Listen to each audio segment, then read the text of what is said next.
This is Cruise News Today on location with Doug Parker. Good morning. Here's your cruise news for Wednesday, May 1st. Guests departing on Royal Caribbean's Radiance of the Seas next cruise will be happy to know the ship is almost repaired and the 7-night cruise is a go. A letter to book guest reads, "We're happy to share that our teams are finishing up technical work on board right on schedule and will be ready to welcome you on May 3rd as planned." Starting on May 3rd, the ship will start its very first Alaska cruise of the season, heading up to Seward, Alaska, and throughout the season, doing alternating Seward to Vancouver voyages through September. Royal Caribbean canceled the last cruise a day after it was scheduled to depart Vancouver, British Columbia.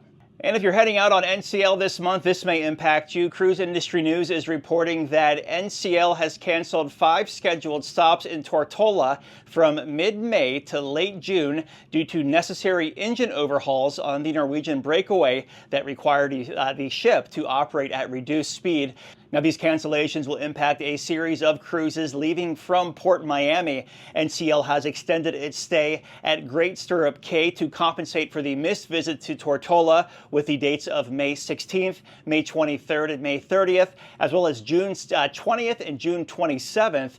Guests will also be receiving a $100 onboard credit per stateroom. Norwegian Breakaway currently sails from Port Miami, but will later be repositioning to New York in August. And due to ongoing conflicts in the Red Sea, Princess Cruises has announced a revision of its 2025 World Cruise itinerary. Now, the revised routes will feature stops along the west coast of Africa and the Mediterranean. This decision follows similar changes in 2024 by multiple cruise lines due to the safety risks, including drone attacks and hijackings in the area. And cruise line stocks were down on Tuesday. Carnival Corporation down 2%, 14.82. Royal Caribbean down 2.6%, 139.63. And Norwegian down 1.7%, 18.92.